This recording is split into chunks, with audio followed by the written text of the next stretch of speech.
Get ready, Avalanche territory.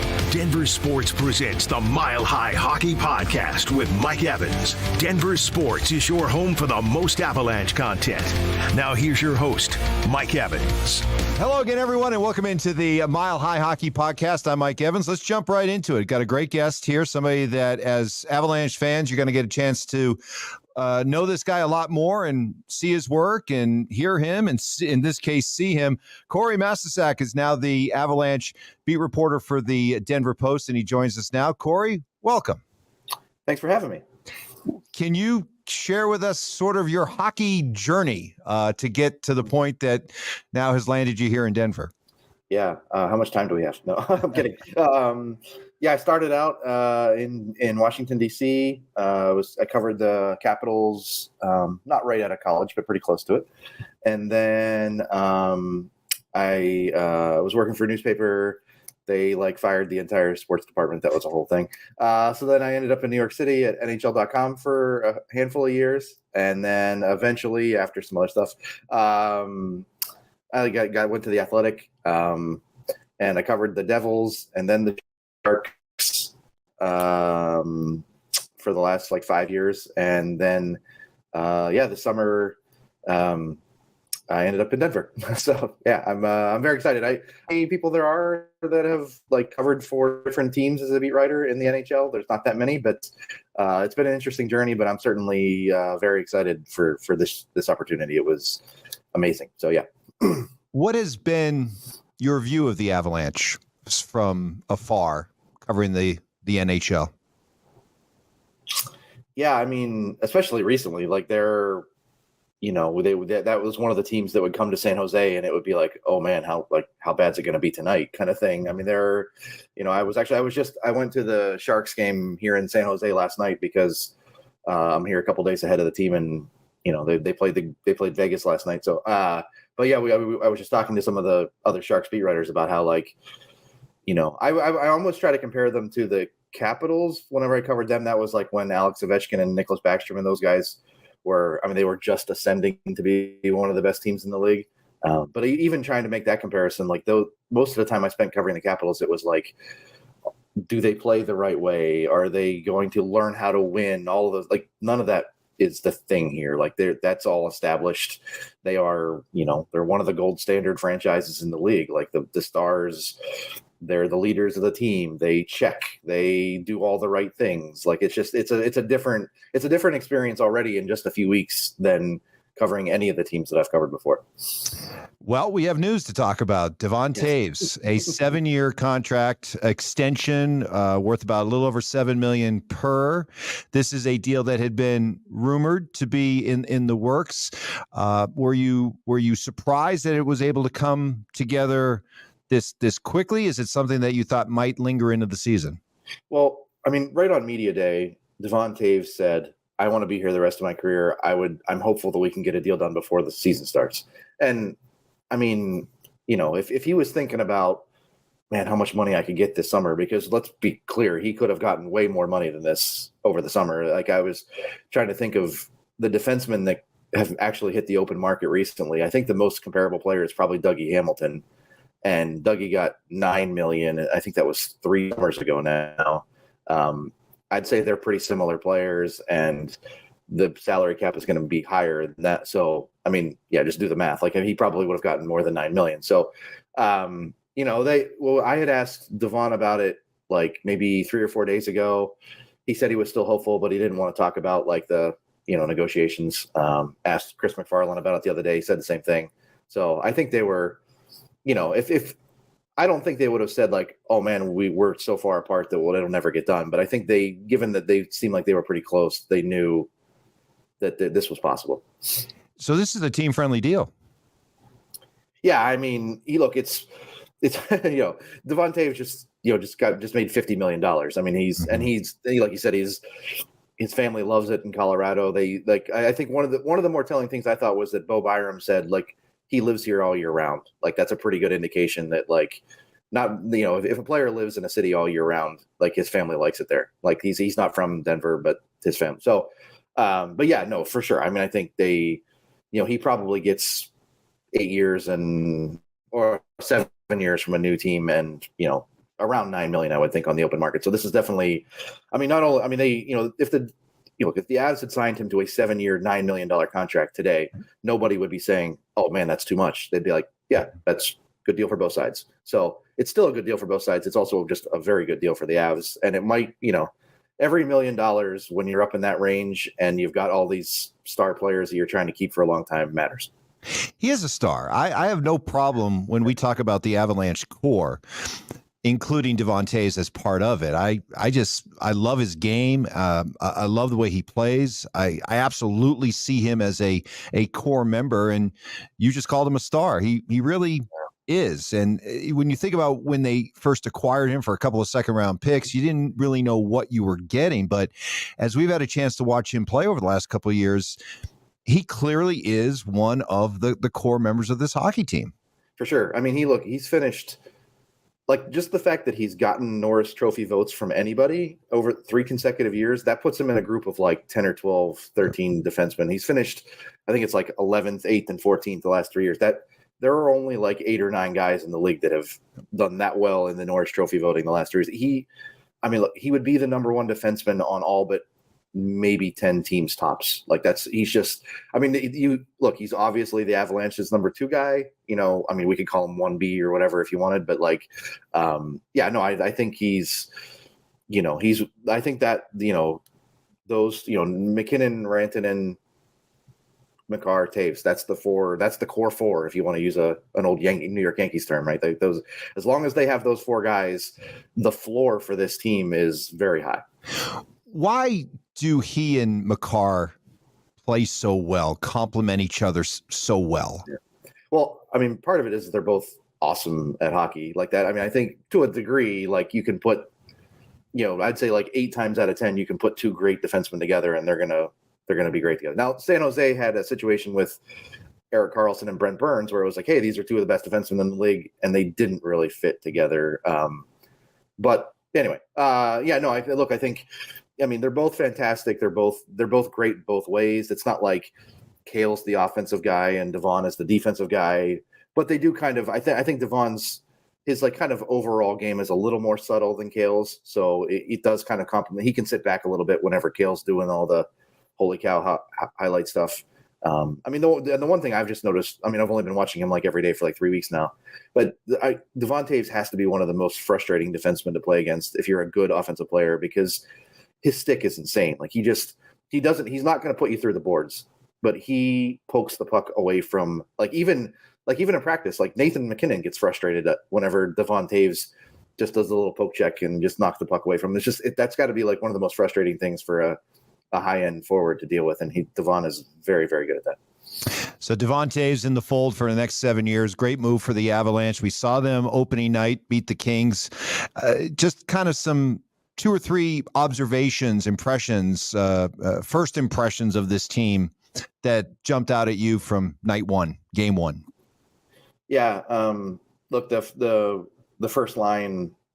So the first line was amazing. And I wrote about it the following day as kind of a follow-up story. I went back and watched some of their shifts, and it's some of the stuff that those guys do together is incredible. And I think Jonathan Drouin is he's such a perfect fit for them, because he's smart and he's a very good passer. And so he's just very good at already immediately. He already knows those 2 guys are amazing. Just get them the puck and then get open. And he's really good at both of those things. The one thing I think will be interesting to watch moving forward is they might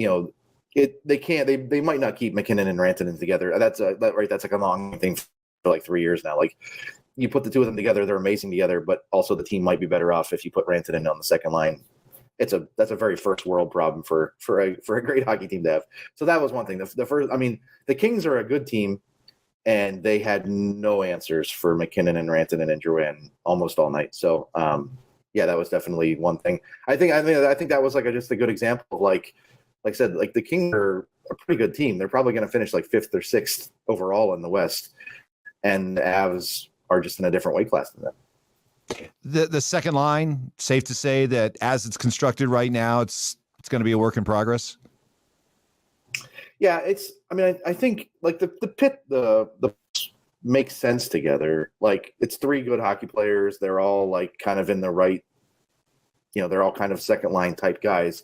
It's just about, we'll see. They're kind of all different kinds of players too. So, they did. I mean, they didn't really do a whole lot together on night one, but that was like, whenever you put a line together like that, it's probably more likely than not that they're going to have nights like that at the beginning of the year. It's not just supposed to be like perfect. Like, it seems like Drouin is just like a natural fit next to McKinnon and Rantanen.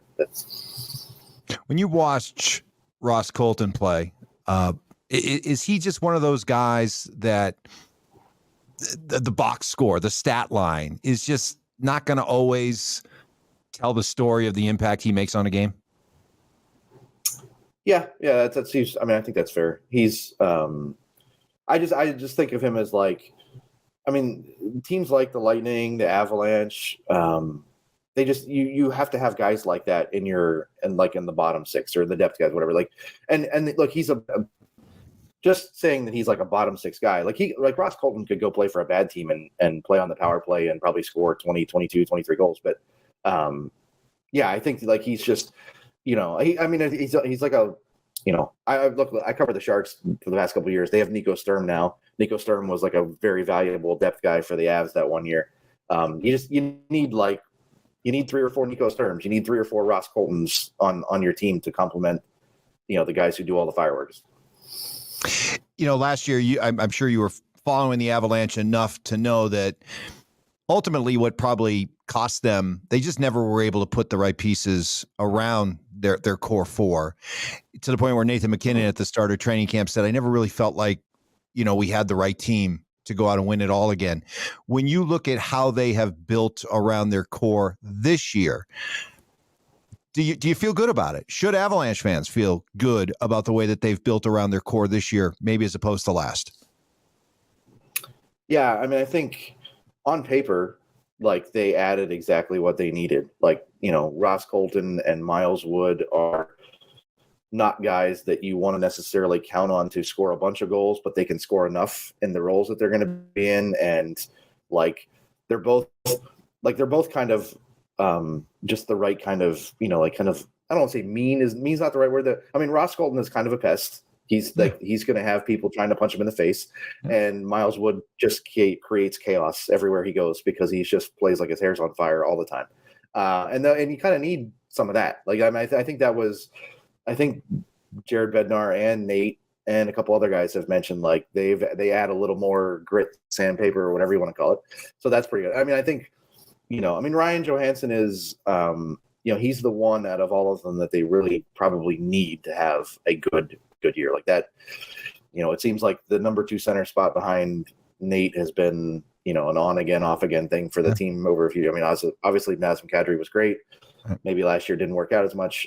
So I think he's, I think he's like the fact that he's, good at faceoffs. They really like him in the middle of the power play. I think he's the opportunity is there for him to have a really good year if he can stay healthy. So I do think, look, I like the things that could go wrong for them are relatively minor compared to even the other best teams in the league. Like, the backup goalie thing is a question mark.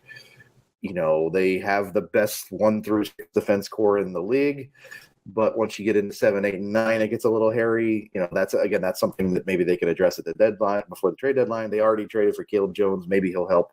But yeah, I mean, I think in terms of like, just look at the team on paper, 1 through 20, the guys that are going to play every night when they're healthy. That's the team that can win the cup. Yeah, you're talking about hockey first world problems right here. The backup goalie situation. I guess if we're looking for a little bit of a heat, something to focus on, is that one of those things where do you play Georgiev more than you normally would, or is it you give somebody like an NNN a chance to show what he can do early on in the season? You have the luxury of 82 games. You do it that way with the idea that, hey, we can always go out and find a veteran backup goaltender if we need to. Yeah, I mean, it is a pretty fascinating thing because they're coming off of a year where Pavel Francouz got hurt and they had to play the crap out of Georgiev at the end of the year last year. And that look, I think it affected them. They had a great finish to the season, but they're all looking at it like we don't want to have a great finish to the season. Like the teams that generally, finish with 110 points and win the Stanley Cup, they're usually kind of on cruise control by the end of the year. And they don't need to have like some frantic, like, oh my God, we have to win just to make sure we make the playoffs kind of situation. So I think Georgiev played 62 last year and then the 7 playoff games. So let's say 69. Like they don't want to play him 90 times this year. Like if they go where they want to go, which is to the Stanley Cup final, he's going to play, 20, 22, 25 playoff games. So they don't want to get to the end of the year and look up and say, oh my God, Gorky played 87 games this year. So I think they would like to play him less. Now the issue is they don't know who their number 2 goalie is right now. So that's I don't look. But the other wrinkle in this, because there's like 4 wrinkles, is that their schedule to start the season is so favorable. Like they don't have I was talking to someone in the San Jose press box last night, and they were like, well, when's their first back-to-back? I said Thanksgiving. Like it's insane that their way their schedule starts this year, that they could easily play Georgiev the first 9 or 10 games, and they wouldn't be overworking him. They'd just be giving him his regular work. So, no one has given any indication when Francouz will be ready. He could be ready in a month. He could not play a game this year. It's anywhere in between. So I think early on in the season, they will probably play Georgiev a lot in quotations, but not overwork him, if that makes sense. And then once we get to November, they've got to figure out, like, okay, which of these guys, they have the guy they just claimed from Arizona, Prosvetov, and they have Justus Annunen, who had a good camp. One of those guys is going to have to play, 20, 25 games eventually, just maybe not in the next couple weeks. Last one for you. As you've been around this team for a while now, do you feel it? Do you feel a hungry hockey team, a team with something to prove after what happened last year? Is that something that, or am I just kind of making something out of nothing? Is that something you could feel being around this team, that there's a real sense of getting back to where they were a couple of years ago? I think so. I mean, I think there's like 2 different ways to look at it. Like Nate McKinnon is kind of the tone setter for all of this. And he, I think other professional athletes would even say that his work ethic and hunger and drive and all that stuff is insane. Like he is not, he's not satisfied. And he's, I would say, I don't know if angry is the right word about last season, but like, he's just, he's ready to win another. All right. And so I think, and I think, Makar and Taves and those guys are all they kind of follow his lead. And I think they feel the same way. So I think if your star players are all like, look, it's time to win another, like we should win several of these right now. Like this is our time. Then that's a good place to be. And then I think the other thing is you ask like the new guys, like, so Ross Colton has won the cup. He knows how that goes, but all those other new guys that they've added, they've all been like close, but haven't won. And like the fact that like Jonathan Drouin said to me, like, oh yeah, during the captain skates, I knew immediately, like, this is different. The culture here is different than the other. He's been in other places. Miles Wood said, like, he knew from day one, as soon as they got here, like, yeah, there's like a real pressure here that he had never felt in New Jersey. And he's like excited about that. So, I mean, I think that they're in kind of this spot where like they've won once, they know how great it feels, and they know that their window to win more is right now. And so that's the standard that they've set here. And I think everybody's just kind of following along. Well, welcome. I think I speak for all Avalanche fans. Really happy to have you here. You're fun to talk to. You know your stuff. And I look forward to doing this with you more often. And hey, I guess from a hockey coverage standpoint, this is like getting traded to a World Series, a Stanley Cup contender, right? You just went from the outhouse to the penthouse, right? When it comes to covering hockey. For sure. I haven't covered a playoff game since 2018. So I'm looking. I mean, look, for a writer, sometimes it's nice to go to Hawaii in April. Yeah. I'd be okay with going to Hawaii in July. Yeah. Yeah. Hey, listen, Dallas in June or May is fantastic, right? It's a lovely place to be. Hey, Corey, this has been a lot of fun. Really, thank you for the time. I encourage all you Avalanche fans out there, check out Corey's work with the Denver Post covering this hockey team, as he's new to the beat, and looks like it's going to be a lot of fun. Thank you so much, and let's do this again. Yeah, absolutely. Anytime. Thanks for having me. All right. Thank you.